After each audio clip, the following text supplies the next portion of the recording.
আসসালামু আলাইকুম ভিউয়ার্স, কেমন আছেন সবাই? দেখেন হুট করে বৃষ্টি নামছে, আসবে না ভাবতেছি, আর সালাগুলা তুলতেছি এমন সময় বৃষ্টি নামছে। খুব একটা বেশি বৃষ্টি না, কিন্তু অনেকক্ষণ থেকে এমনভাবে পড়তেছে, তো ছাগলদের গায়ে মোটামুটি পড়ছে। তাড়াতাড়ি করে তুলে ফেললাম ছাগলগুলা। তো এই যে এমন বৃষ্টি আর কি, খুব বেশিও না, কিন্তু অনেকক্ষণ থেকে হইতেছে এই বৃষ্টিটা। হ্যাঁ, তো এই তো ছাগলগুলা ঘরে নিয়ে এসে পড়ছি, সব ওই রুমেও আছে, বাচ্চাগুলো সব এই ঘরে ঢুকছে।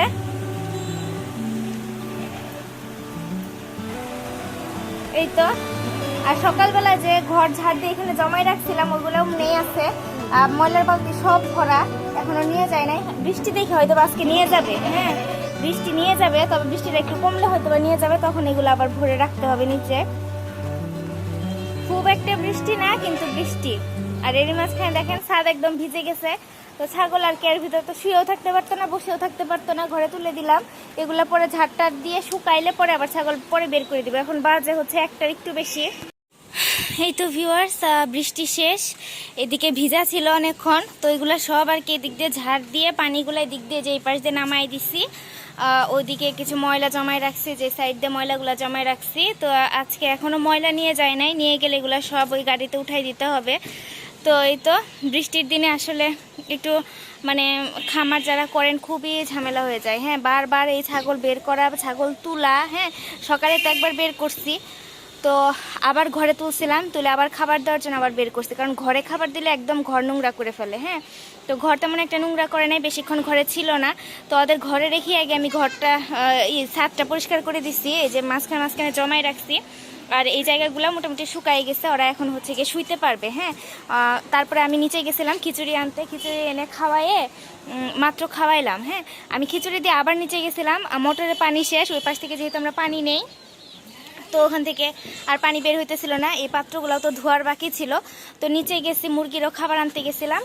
তো যাই হোক, নিচ থেকে আসতে আমার একটু দেরি হয়েছে। নিচে যাই দেখি যে আমার একজন কর্মী এসে বসে আছে, তো তার সাথে একটু কথাবার্তা বলে তাকে বিদায় দিয়ে তারপরে উপরে আসলাম। মুরগি খাবার নিয়ে এসেছিলাম, তো মুরগিগুলোকে খাবার দিলাম। আর ঘর থেকে বের হয়েই দেখি যে, মানে ঘরে ঢুকেই দেখি যে দুইটা ডিম পেড়ে রাখছে, তো ডিম দুইটা নিয়ে আসছি, আলাদা করে রাখবো এই ঘরে। বাকি ডিমগুলো আমি এখানে সংরক্ষণ করতেছি। তো ঘরে একটা ডিমও ছিল না, এই দুইটা ডিমই ওরা পেড়েছে আজকে।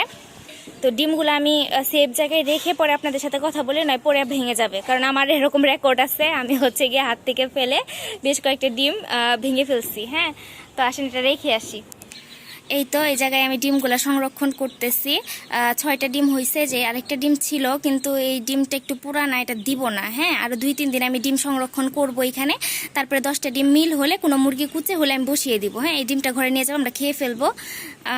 এই তো খাটের নিচে সংরক্ষণ করতেছি, মোটামুটি ঠান্ডা আছে এই জায়গাটা, তো ডিম নষ্ট হবে না ইনশাল্লাহ। আর দেওয়ার আগে আমি অবশ্যই বীজ ডিম কিনেছি সেটা চেক করে নিব, তো এটা রেখে দিই ভিতরে। আর এই তো আমাদের নান্না আসা, মুন্না আসা, ছোট্ট বাচ্চাগুলো মাশাল্লাহ। আজকে একটু বৃষ্টি হয়েছে, তো ভাবলাম যে কোনো সমস্যা হয় কিনা, তো দেখা যাক আজকে যদি একটু ঠান্ডা, কিন্তু আবহাওয়া কিন্তু ঠান্ডা না, আবহাওয়া অনেক গরম। তো এই তো এদের দেখেন পাখনা গজাইতেছে। হ্যাঁ, ছোট পাখনা গজাইতেছে। আমার সবচেয়ে ভাল লাগে এই গলা ছিলাটাকে। হ্যাঁ, দেখতে যেরকম, কালারটা যেরকম কিউট হয়েছে, হাতে নিয়ে দেখাইতে পারলে হয়তো আপনাদের কাছে আরও ভালো লাগতো। এখন আর ধরতে চাচ্ছি না, আর একটু বড় হোক পরে ধরবো। তো এর ভিতরে আছে বাকি 3টা বাচ্চা। তো এই হচ্ছে সবগুলা ছাগল। ওরা কেন জানি হাঁচি করতেছে, কোনো মাছি বা পোকা হয়তো বা ওদের ডিস্টার্ব করতেছে, ওরা হচ্ছে এইভাবে হাঁচি করতেছে অনেকেই। তখন ব্ল্যাকও করলো, তারপরে টেম্পু করছে, এখন ওকে ধরছে। কি হয়েছে, হাঁচি করো কেন?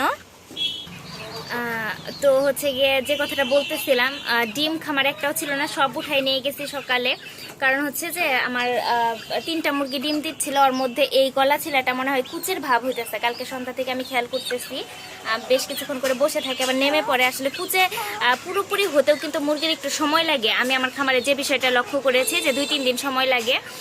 তো যাই হোক, ও হচ্ছে একটু করে বসতেছে আর নেমে পড়তেছে, তো যার জন্য আমি হচ্ছে গিয়ে ডিমগুলো আবার নষ্ট না করে ফেলে সেই জন্য সরিয়ে রাখছি।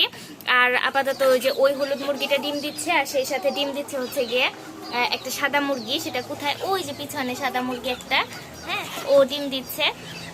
আর হচ্ছে গিয়ে ও তো কালকে থেকে একটু ডিমের উপর বসে থাকতে দেখতে, ডিম পারতে দেখি নাই, তো এখন পারে কিনা জানি না। আর আমার মনে হয় এই গলা ছিলা এই মোরগটা মনে হয় অনেক সুন্দর হবে, হ্যাঁ বড় হলে অনেক সুন্দর হবে। আর ইদানিং ওরা অনেক বেশি ঠুকরা ঠুকরি করতেছে, তো আমি হচ্ছে কি ওদের জন্য বিট লবণ নিয়ে আসছি, কিন্তু এই যে খাবারের সাথে মেখে দিব এইটাই আর হয়ে উঠতেছে না। হ্যাঁ, এটাই আর দিয়ে উঠতে পারতেছি না, তো ইনশাল্লাহ দিব খাবারের সাথে মেখে। বিকালে আবার খাবার নিয়ে আসবো। আজকে অলরেডি 2বার দিয়ে দিছি, কিন্তু তারপরে হচ্ছে গিয়ে বিকালে আবার খাবার নিয়ে এসে ওদের দিয়ে দিব। আর খাবারটা ইদানিং আমি একটু কষা কষা করে মাখতেছি, যেন ওরা ঠুকরে খেতে পারে, এই ঠুকরা ঠুকরের অভ্যাসটা যাতে একটু কমে যায়। আর সেই সাথে জিঙ্কটা ইদানিং ওদের একটু কম দেওয়া হচ্ছে। হ্যাঁ, তো জিঙ্কটা দিব, জিঙ্কটা দিলে হচ্ছে গিয়ে মুরগির লোমগুলা সুন্দর হবে, আর সেই সাথে মুরগির খাবারের রুচি অনেক বৃদ্ধি পাবে। তো জিঙ্কটা কয়েকদিন থেকে দেওয়া হচ্ছে না, তো ইনশাল্লাহ আবার দিব। তো এই হচ্ছে গিয়ে খামারের আপাতত আপডেট।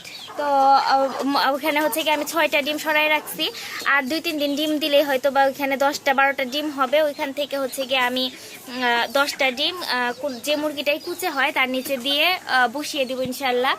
আর আপনার দোয়া করবেন আমার এই যে বাচ্চা যে 6টা ফুটেছে, এই 6টা যেন টিকে যায়। টিকে গেলে আমি অনেকটা ভরসা পাবো যে ইনশাল্লাহ আমার হচ্ছে গিয়ে বাচ্চাগুলো টিকাতে পারতেছি। হ্যাঁ, তো অনেকে আমাকে মানে আমার ফ্যামিলিতে অনেকে বলেন যে ডিম বিক্রি করে ফেলবা, ডিম এ করবা। আচ্ছা, আসলে এই কয়টা ডিম আসলে ধরেন যে আমরা যদি ফ্যামিলিতে রেখে দিই আমাদের খেতেও লেগে যায়, আর এগুলা বিক্রি করতেও আর কি মানে এখনো ওই পর্যায়ে যায় না ডিম বিক্রি করার, যে ডেইলি যখন এক হালি মতো ডিম পাবো তো তখন হয়তো বা ইনশাল্লাহ বিক্রি করে দিব। এখন মাঝখানে তো ডেইলি 3-4টা করে ডিম পাইছি, বেশি দিন না, 1 মাসের মতো। তো এখন হচ্ছে গিয়ে ডেইলি 1 থেকে 2টা ডিম পাচ্ছি। হ্যাঁ, আর দেশি মুরগি তো ডেইলি ডিম দেয় না, মাঝখানে 1-2 দিন গ্যাপ দেয়। হ্যাঁ, এটা স্বাভাবিক, হঠাৎ 1-2 দিন একটা না 2টা বা 3টা ডিম দেওয়ার পরে দেখবেন যে একদিন গ্যাপ দিতেছে।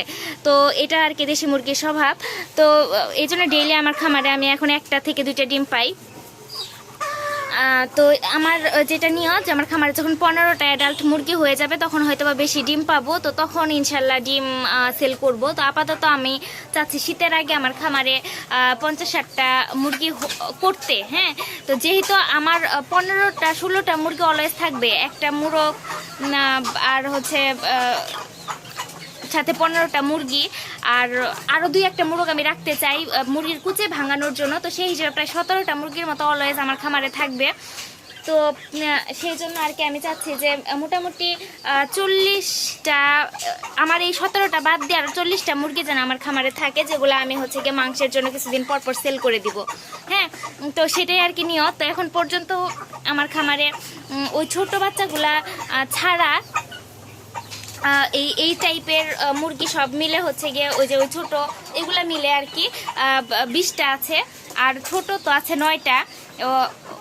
2-3 দিন আগে বের হয়েছে 6টা, আর তার আগে বের হয়েছিল যে 3টা বাচ্চা টিকছে। তো মোটামুটি এখন সব মিলে খামারে 29টা রয়েছে। তো আমি চাচ্ছি 50+ করতে, তো সেই জন্য যে একটা মুরগি 10টা ডিম নিয়ে বসেছে, আর একটা মুরগিকে বসাবো চিন্তা ভাবনা করতেছি। তো দেখা যাক কি হয়। এই হচ্ছে গিয়ে অবস্থা। আর হচ্ছে গিয়ে যে এরকম করে খামারে যখন বৃষ্টি নামে হুট করে, তো হচ্ছে গিয়ে বুঝতেই পারেন যে আমাদের খামারে কি একটা অবস্থা হয়ে যায় বৃষ্টি নামলে। আর এই যে ফ্লোরে যে জিনিসগুলো দেখতে পাচ্ছেন এগুলো ম্যাক্সিমাম সাইলেজ। তারপরে ঘাস খেতে দিয়েছিলাম আমি ওদের মাঝখানে, তো ওই ঘাসের গুঁড়া এই যেগুলো দেখতে পাচ্ছেন ঘাসের গুঁড়া, তার মধ্যে আবার আমি হচ্ছে গিয়ে ধান ভিজিয়ে রেখেছিলাম, ওইখানে যে ধানের উপরে যে গাছ গজিয়েছিল সেগুলোও দিয়েছিলাম মাঝখানে। অনেকদিন থেকে ওইটা করা হয় না, আবার করবো ইনশাল্লাহ। অনেকটা হাইড্রোপনিক ঘাসের মতো ওইটা মুরগিরা অনেক পছন্দ করে। আর সেই সাথে দেশি মুরগি কিন্তু গতদিন আমি যেটা দিয়েছিলাম, জাব্বু ছোট মাছ এনেছিল, ছোট মাছের যে ছোট ছোট আইস থাকে সেই আইসগুলা কিন্তু মুরগিরা খুঁটে খুঁটে খায়। গ্রামে আপনারা যারা থাকেন তারা কিন্তু দেখতে পারবেন যে গ্রামে মুরগিরা মাছ টাছ কাটার সময় কিন্তু ওই খোসাগুলা খুঁটে খুঁটে খাচ্ছে। ও আরেকটা জিনিস যেটা সেটা হইতেছে কি, এই যে এই গলাছিলার সাথে যে ওরা যে মানে 4টা বাচ্চা ছিল ওই সময়ে, তো 2টা তো গলাছিলা, ওই 2টা মুরগ, আর আমার মনে হয় যে এইটাও মুরগ, ওই যে পায়ে খড়াটকে আটকাইছে দেখতে পাচ্ছেন, তো ওইটাও মুরগ। তো ওর ঝুটিটা দেখতে পাচ্ছেন কিরকম লাল টকটকে হয়ে গেছে, ওই যে পিছনে যাচ্ছে, ওর খড়টা আমি এখন ছাড়াই দিব। আসলে সবগুলা মুরগি এভাবে একসাথে দেখলে ভালো লাগে। এগুলো যখন আর একটু সাইজ হয়ে আসবে এই চারটা, তখন কিন্তু খামারে আরো অনেক বেশি ভালো লাগবে। হ্যাঁ, তো এখন ওই যে ওই মুরগিগুলো একটা সাইজে আসছে, হ্যাঁ, যে ওই 7টা মুরগি অনেকটা সাইজে চলে আসছে, তো দেখতে অনেক ভালো লাগে। এই চারটা যখন সাইজে চলে আসবে ইনশাল্লাহ আরো ভালো লাগবে। আমার তো খামারে আসলে মানে ঘরে যাইতে ইচ্ছা করে না, আবার ঘরে থাকলে খামারে আসতে ইচ্ছা করে না, কিন্তু যে গেলেই কাজ করতে হবে এই করতে হবে, কিন্তু আসার পরে কিন্তু একটা অন্যরকম ভালো লাগা কাজ করে। হ্যাঁ, মানে মনে হয় বসে বসে দেখি। মাঝে মধ্যে আম্মু আর আমি যখন আসি, আম্মু যদি বাইরে ছাগলের ওইখানে থাকে, আমি অনেক সময় ভিতরে বসে বসে আমার মুরগিগুলা দেখি, আবার ছাগলের ওখানে বসে ছাগলগুলা দেখি। আসলে এটা একটা অন্যরকম ভালোবাসা ভালো লাগা কাজ করে। যারা এই ধরনের পেশার সাথে যুক্ত আছেন তারা জানেন, আর যারা বিভিন্ন ধরনের শৌখিন মুরগি পালন করেন তাদের তো ভালো লাগার জায়গাটা আরও অনেক বিশাল। কারণ হচ্ছে কি, তাদের বিভিন্ন ধরনের সুন্দর বা বিভিন্ন ধরনের মুরগি আছে, তো সেগুলা দেখলে আসলেই ভালো লাগে। যেমন আমার খামারে আমার এই মোরগটা দেখলে আমার অনেক ভালো লাগে। তো ইনশাল্লাহ আমি আশা করতেছি যে আমার যে একটা গলা ছিল যে এই মোরগটা যখন বড় হবে, এটা মাশাআল্লাহ অনেক সুন্দর হবে দেখতে। তো এই হচ্ছে খাবারের আপডেট আপাতত। আর দুপুরে খাবারের পর আমার এই ছাগলগুলো এইভাবে হচ্ছে গিয়ে বিশ্রাম করে। তো এরা এখন যেভাবে বিশ্রাম করতেছে, কিন্তু হচ্ছে গিয়ে আমি চলে গেলে এরা ডাকাডাকি শুরু করবে। সেজন্য যাওয়ার আগে আমি হচ্ছে গিয়ে ওদেরকে সাইলেজ দিয়ে যাব, যেন ওরা খাওয়াই ব্যস্ত থাকে, আর এই ফাঁকে আমি চলে যাব। আবার আসতে হবে, ইনশাল্লাহ আসবো 4টার পর বা 4টার দিকে আসতে হবে, হয়তো তখনই ডাকাডাকি শুরু করবে। এখন 2:30টার মতো বাজে। তো সাইলেজ দিয়ে আমি এখন নিচে চলে যাব। তো ওই যে মুরগির ঘরে যে ব্রুডারটা মানে সেট করছি ওই যে ওটাকে কি বলে, হুবার বলে না কি বলে, যাই হোক আমি জানি না। ওই টিনের একটা ওইখানে যে অনেকগুলো লাইট লাগানো থাকে, তো ওইখানের যে লাইটের যে ইয়াগুলো থাকে হোল্ডার, ওইটা এত টাইট যে ওইখানে হচ্ছে গিয়ে মানে লাগানো যায় না, বাল্ব লাগানো যায় না। তো আরিফ কেমনে জানি লাগাই দিয়ে গেছিলো 2টা বাল্ব, তো একটা জ্বলতেছে, আরেকটা ওই যে মুরগ ওই হুবারের উপরে লাফ দিয়ে নামছে, এটা ধুম করে ওখান থেকে খুলে নিচে পড়ে গেছে। তো আল্লাহ বাঁচাইছে যে কাজগুলা ভেঙে নিচে ছড়াই ছিটায় পড়ে নাই। তো এটা এখনও গরম আছে, নিচে নিয়ে যাই। আমি আসলে বুঝি না যে এগুলো ঠিক আছে কিনা, যে ভিতরে যে থাকে তার থাকে না, ওইগুলা নাকি ছিঁড়ে যায়। তো এটা যেহেতু ছিঁড়ে যায় নাই এখনও আমি দেখতে পাচ্ছি, কিন্তু একটু চিকন হয়েছে। আব্বুকে দেখাই, যদি ঠিক থাকে তো রেখে দিব, না ঠিক থাকলে তো ফেলে দিতে হবে। তো এটা ধুম করে ওইখান থেকে খুলে নিচে ফ্লোরে পড়ে গেছে। তো গরম দেখে কাপড় দিয়ে ধরে রাখছি। তো নিচে যাব ওদের সাইলেজ খাবার দিয়ে। তো এই তো সবাইকে খাবার দিয়ে দিয়েছি, সবাই অনেক সুন্দর মতো খাচ্ছে।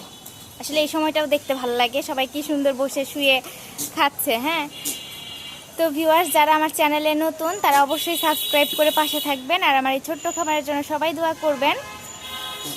আল্লাহ হাফেজ।